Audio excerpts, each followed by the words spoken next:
I decided to sit my ass down, starting from Fishman Island, and catch up all the way to where we're currently at within the anime with Egghead, and even dive into the manga with Elbaf as well. And with that, One Piece, a story that's built and talked about because of its world building, its history, its setup, everything from the characters to the locations, the history of this world is so fleshed out that it feels like it seamlessly connects to one another. For a story that has been spanning for over 30 years, this is obviously impressive to a lot of people, and it's still ongoing as well with a lot of hype and interest. And that kind of inspired the idea to make this video, because upon catching up to One Piece, hear people's thoughts and ideas on certain theories, characters, everything revolving around the story, found it so much lacking when it comes to Zoro and the community. It's so few topics and things they touch on. I feel like we get the same regurgitated debates, conversations, and topics when it comes to Zoro. He's stronger than Sanji, or are they relative? They're the wings to Luffy. Oh, is he Luffy's best friend, or is it Usopp? Can he beat Law or Kid? And people make excuses for this and say it's because he's boring, which couldn't be furthest from the truth. And I think it's a shame, because Zoro and Luffy both are two of the best emotionally intelligent characters across all the anime. And I feel like just because Zoro doesn't have the arc or full fleshed out backstory compared to most of the other Straw Hats, or even characters like Law, Kuma, etc., that it get lost in the shuffle of how good of a character Zoro really is. He gets lost in the shuffle of just being the strong, first mate, cool guy of any anime series trope, when he has showcased multiple times that he's much more than that. I feel like he needs Zoro to be very subtle, and if you want him to be subtle, honestly, you can't just throw it in your face. But there also is a lot of times that Oda has directly spoon-fed us Zoro's thoughts, emotions, and ideas when it comes to a lot of situations involving the Straw Hats. And I also think he's one of the characters that better understand Luffy compared to anyone else. So I just want to talk about the greatness of Zoro, and hopefully other people see it as well. So if you enjoyed this, feel free to leave a like, comment, subscribe, and let's talk about the covert, subtle depth of Roronoa Zoro and how people just fail to see the greatness.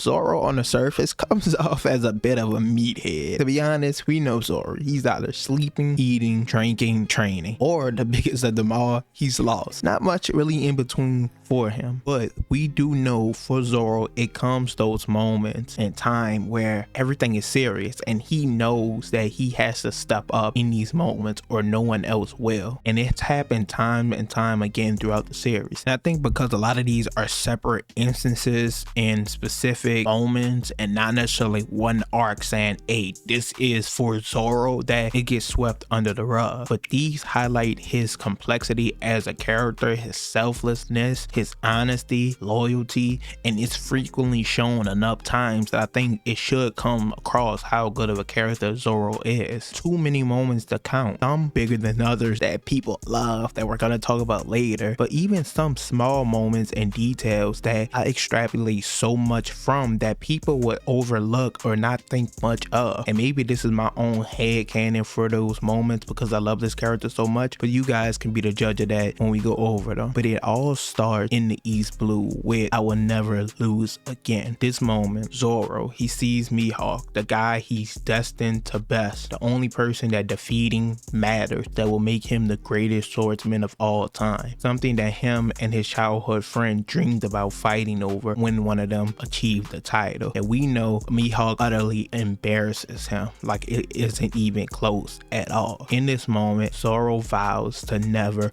lose again.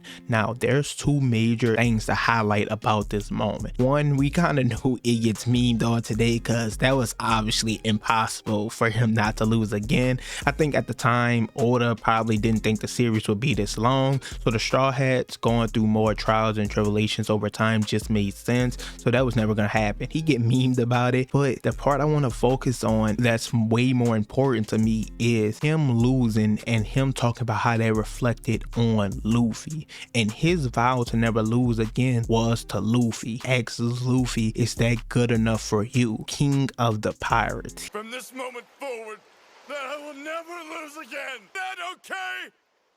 King of the Pirates? Yep.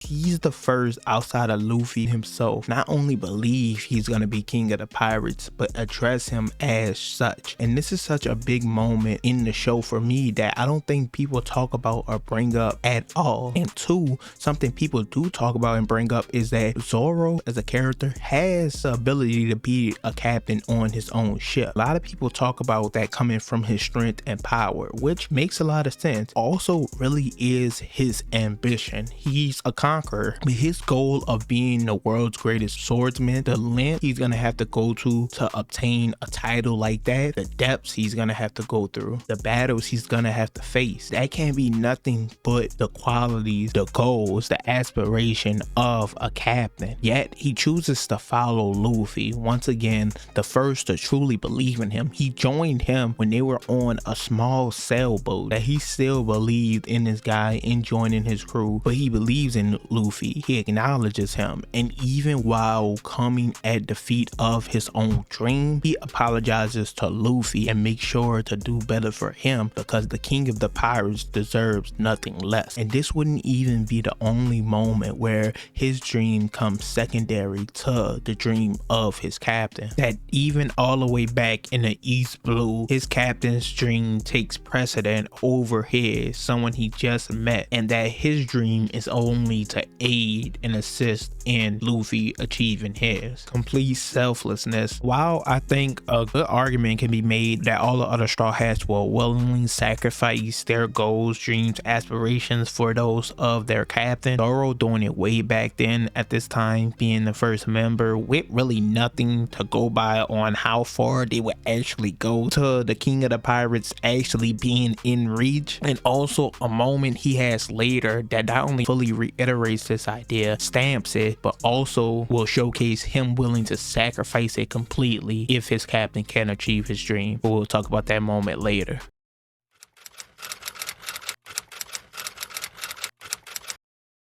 This moment is referenced for Zoro so often, probably is the first that truly shines a light on him as the first mate, as the vice captain, Luffy's right hand man, his go-to, his ride or die, all of the above. This is the official moment that he stamps it. We all know following Luffy, Zoro, Sanji, Chopper all going to get back for Usopp, going, destroy, and take out the Frankie house. Luffy comes to the decision that he's giving away to Mary. The ship has to go. It can no longer aid them on their journey. They have to move on. And Usopp isn't happy with this decision, facing his own insecurities about Luffy possibly throwing him away in the future, making him feel useless, and one day he might not be needed. Tying his feelings in with the getting rid of the Mary, he decides to challenge Luffy to a duel in which if he wins, he takes the ship and he's leaving the crew. The Straw Hats, mainly Nami and Chopper, don't really want to see this duel go down, but Zoro tells them if they don't want to see it, just leave. He understands once you're challenged to a duel, once you speak those words, once you took it to that point, it's no going back from it. An ideology we actually saw him live by with his duel with Mihawk, where he lost and he accepted his fate, holding his arms out wide and telling him,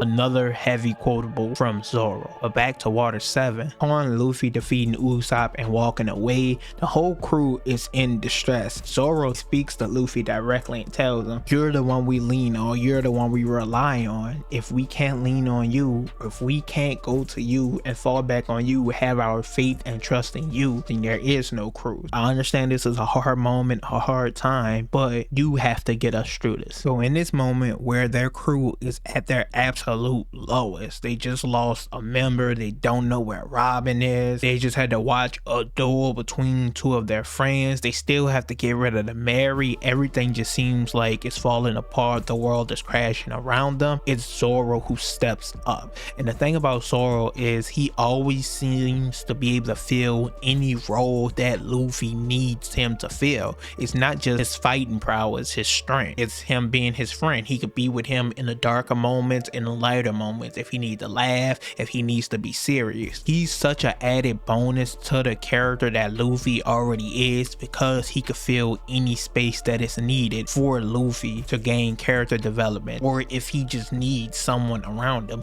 Zoro could fill any type of atmosphere, whether it's somber, joyful. He's able to do it all. Obviously, this moment catapults us to the end of Water 7 and Enies lobby, where Usopp wants to join the crew back, and everyone's ecstatic and they're eager to go and get him, but Zoro lets them know he can't join back until he apologizes. And once again, Nami and Chopper don't take too kindly to this, but Zoro finally puts his foot down. He lets them know he can't just leave the crew on a whim. He can't just decide that leaving the crew meant nothing. Usopp likes to pretend and lie and fake his way in and out of certain situations, and Zoro's letting them know this won't be one of them, because this was serious. Yes, he can join back. He is a part of the crew, but him walking away has to have meant something. And this is also a moment where he speaks directly to Luffy. He's telling him, you're our captain. I don't mind if you're easygoing at times, but I'm not gonna let you let people walk all over you. And he threatens to leave the crew himself. The respect Zoro has for Luffy, he won't allow others to diminish it, and allowing Usopp to rejoin the group without apologizing, he could never follow a captain who's willing to do that.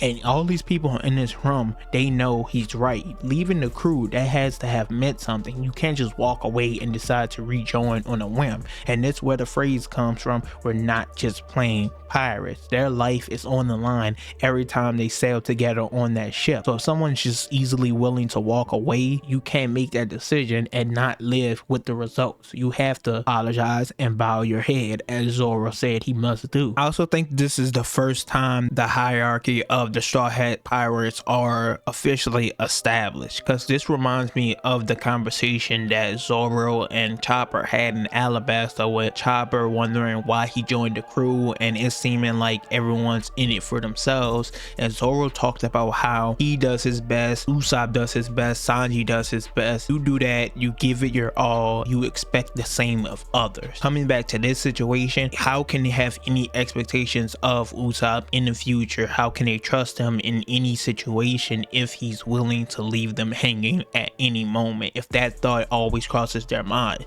The reason the Straw Hats are who they are because they have this undying faith and trust in one another to get the job done no matter what, to the point where they split up in every single arc, because it's just expected that they're all gonna give it their best and do what needs to be done for one another. And Zoro said that all the way back in Alabasta, and now he's standing on business here at the end of Enies lobby. I think this officially established the hierarchy of the Straw Hat Pirates, and Zoro telling Luffy what he needed to hear.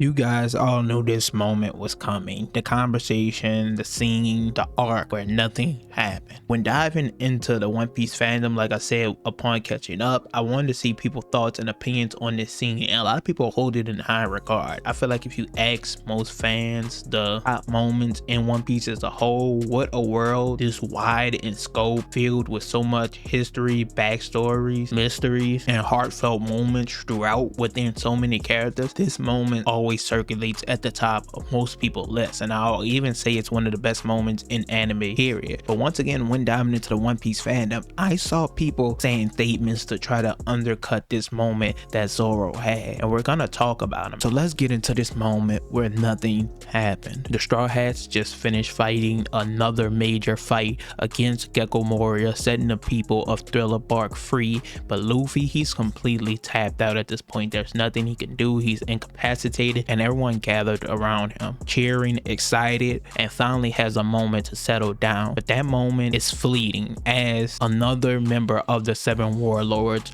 Kuma, is here and tasked disposal of the Straw Hats, beating Arlong to beating Crocodile to Enies lobby, now taking out Gecko Moria. They have to be destroyed. All of the Straw Hats just went through an epic battle. They really have nothing left in the tank. Zoro attempts to take this fight alone, but even he isn't enough. He's easily deterred, almost taken out. Sanji comes in for the save, but even he isn't enough as the Straw Hats are beginning to get sent flying, and Kuma offers them a deal that he will spare all their lives if they give up their captain, Straw Hat Luffy, and they all let out a resounding hell no, and he decides to destroy the whole island to send everyone flying. He causes massive damage. It looks like everyone's taken out and he's left alone with Luffy to finish the job, and just as he's about to attempt to take him out, Lion Song! Zoro is still standing and comes in for the save, landing a blow on Kuma. He attempts to trade his life for that of his captain, saying he means nothing now, but he's one day gonna be the world's greatest swordsman, and that has to mean something. Kuma acknowledges his ambition, his goals, but Zoro says to him, my ambition means nothing if I can't protect my captain, a statement he will once again reiterate later in the story, and he once again offers up his life in exchange for Luffy. Sanji hops up, offers his life, saying he's more of a threat, but Zoro does not allow Sanji to attempt to take a sacrifice, and he immediately knocks him out. Kuma then gives Zoro a deal. He extracts all the pain from Luffy's body, everything he's took and went through this entire arc that left him incapacitated, and told Zoro he could take it all on and he'll spare all of their lives. And just giving him a pinch of this power completely almost took Zoro out, but with nothing else to do, with no other options and nothing left to lose, Zoro said earlier in this arc if he was to die here, that's just the type of man he is. He was not meant to go further, and in this moment he goes two hands in, taking on the pain of his captain so that Kuma could spare all their lives. We then see Luffy up, jumping, happy, excited, healthy, and everyone is wondering what happened, what went on. Sanji, waking up and being knocked out by Zoro, runs immediately to go find him, questions him about what went down. Why is he bleeding so much? Where's Kuma? And Zoro lets him know nothing happened. Once again, one of the best moments in One Piece, all the way back in the East Blue, when Luffy saved Zoro from being executed by Morgan and the Marines, and Zoro finally decided to join his crew. He said this: I want you to know one thing. While I'm with you, the only thing I dedicate myself to is fulfilling my ambition to be nothing less than the world's greatest swordsman. If somewhere along the way I have to give that up, then I want you to accept responsibility. After which you get to apologize to me. He's talked about solely focusing on his ambition. Yes, he'll join you, but I'm doing this for my sole purpose, for my survival, to spread the name Roronoa Zoro. But now we see him willingly sacrifice this ambition and say it's meaningless if his captain does not become king of the pirates, which he ensures Kuma he will become that. We see how quickly his ambition that he took so much pride in, he was willing to sacrifice, throw it all away for the sake of Luffy. And he even said all that time ago that if somewhere along the way he has to give away his ambition, Luffy should apologize for it, which is funny enough. I do think it'll come a moment where we are now in the story, Luffy acknowledges Zoro as his first mate, as his best friend, as someone who trusted and believed in him from the very beginning and stood by him in crucial moments time and time again. And he doesn't need an apology. What's understood doesn't need to be explained between the two of them, and I just think the nothing happened moment and never revealing that to Luffy, Sanji deciding to keep that a secret of Zoro's ultimate sacrifice of his ambition to save Luffy and his dream, to give that another chance and opportunity. That alone, if the story ended somewhere around there, would be enough to call this one of the best characters in anime history. But the thing about Roronoa Zoro is it doesn't even stop there.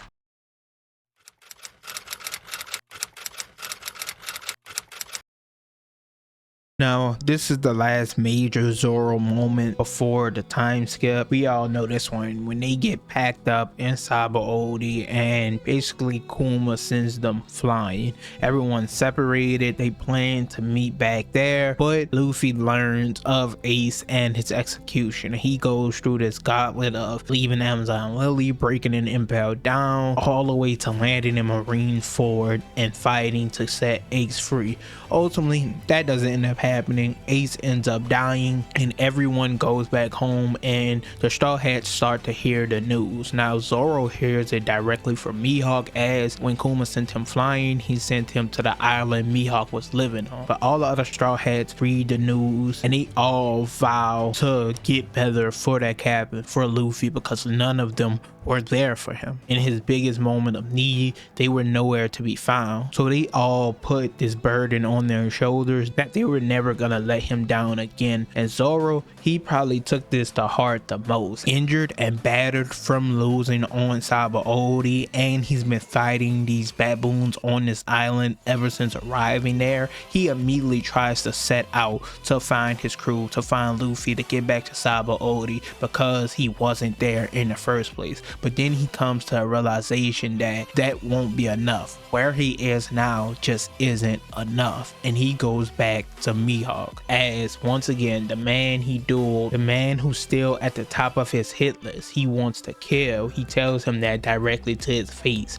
He bows down to him and asks him to train him, and Mihawk calls him an embarrassment, says he was wrong about him, and Zoro does not care. And Mihawk notices this passion in Zoro, asking him to train him, and he says, どうやら野心に勝るものを見つけたようだな.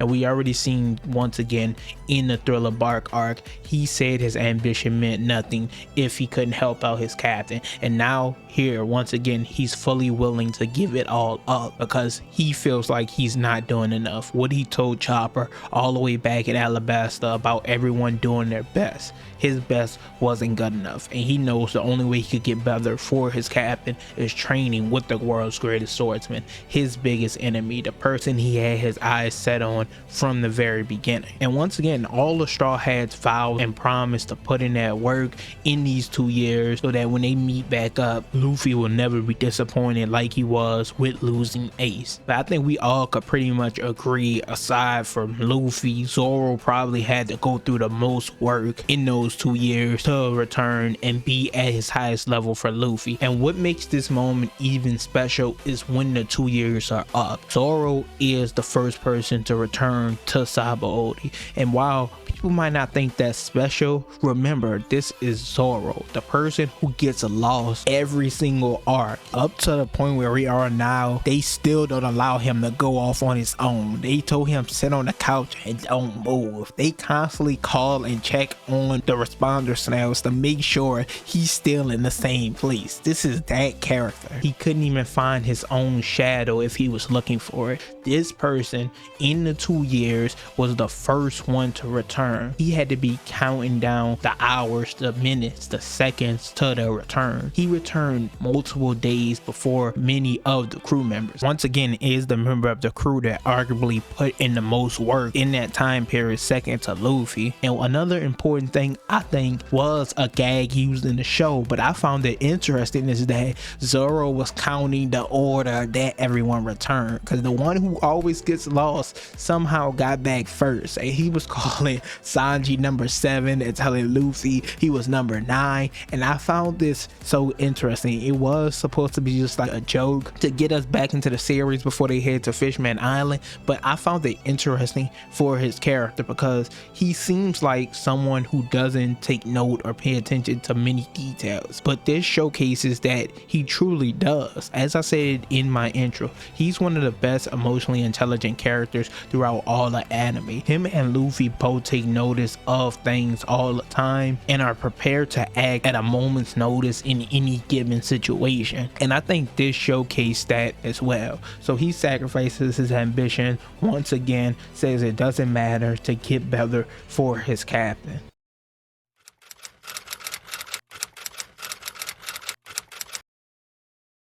Now we get into post time skip Zoro, and he don't have the big defining moments and quotables that he did pre time skip, but that doesn't take away from his greatness. He has a few moments I think people don't reference or talk about often, and this one I'm about to go over next is my favorite. They go to Fishman Island, they defeat Hardy Jones, they move on after that, and then they go to Punk Hazard, and we see they're getting beat left and right, getting incapacitated, split up, taken out, and Zoro learns from Usopp that Luffy first fought Caesar, he lost, and this makes Zoro think to himself, 2 years, what was it all for? He starts contemplating how they put it all on the line, taking these 2 years off. We saw him say that they weren't ready for the new world, and now coming here to Punk Hazard, being defeated handily early on in the arc, he's wondering, was it all for nothing? And in this moment, he steps up to talk to his captain. Luffy, you hear me? Zoro? You have got to get it together! We're in the new world! Stakes are high! Just what we needed. A kick in the ass. Yeah, real sorry. Won't happen again, promise. Once again, reassuring his spot as the first mate, as the go-to guy. He tells Luffy, it's time to stop playing around. We're in the new world now. It's time to lock the fuck in. And everyone else in the crew immediately follows suit and takes note of him telling Luffy this information. I feel like no one else could have delivered this and got the message across to the rest of the crew like Zoro did in this moment. And that's one of my favorite moments from him, because like I said, it goes unnoticed, but it shows a lot of emphasis on the scenes I just talked about prior, that he probably put in the most work during those 2 years, and he expected everyone to do the same, just like he told Chopper back in Alabasta. Zoro is such a consistent character when it comes to the morals, themes, and ideology of himself as a man and what he expects of others, that this scene ties it all together. And once again, with everyone else in the crew immediately following suit, listening,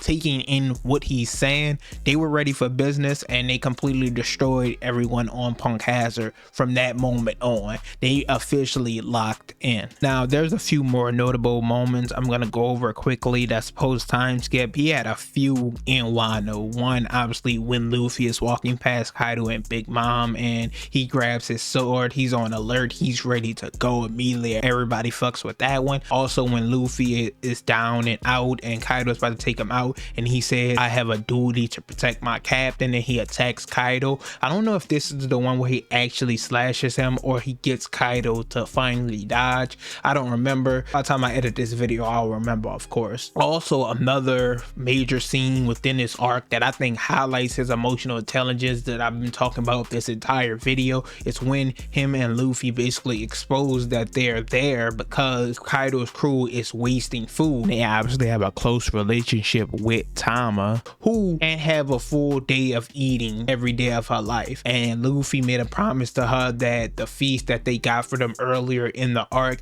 is going to become a normalcy around there. And so watching them waste food, Luffy attacks them and Zoro slashes down the wall, and when Luffy explains, he immediately understands, and it was like, fuck it, I guess we standing on business, we're here, the Straw Hat Pirates are here. I think that moment is dope as fuck as well. He just has so many. I will never allow this much rich character depth and subtlety to go unnoticed.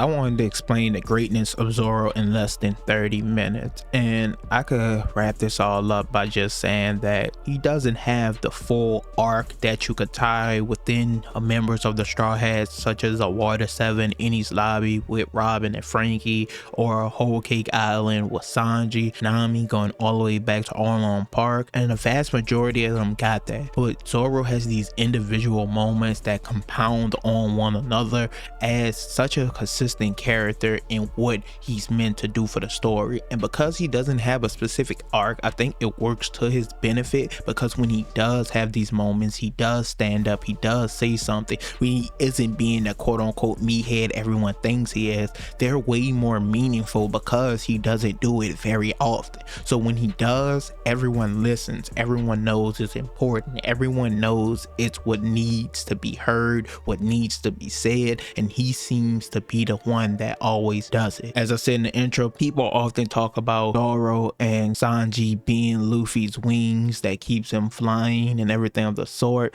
but I see Luffy being more so of a kite and Zoro being his strength. And don't think this diminishes the importance of everyone else in the group. He can't become king of the pirates without each and every one of them, and you need others to get the kite off the ground. But I do think Zoro is the string connected and tethered to Luffy, and at the end of the day, when you're done with the kite, it still needs to be reeled in. It still needs a strong tug on the line to have great control, and at the end of the day, I think Zoro is that string. He keeps him grounded in the things he needs to know, do, the way he needs to move and flow with the wind to keep Luffy soaring high, to keep him going on his inevitable dream of being king of the pirates. And Zoro, I don't think he gets enough credit for how much he's able to hold down this crew, because his moments are so sporadic. But I think overall, this video got my point across well. You can leave your thoughts and opinions down below on the greatness of Zoro, and let me know if you want to see me do it for any other character in One Piece or anime in general.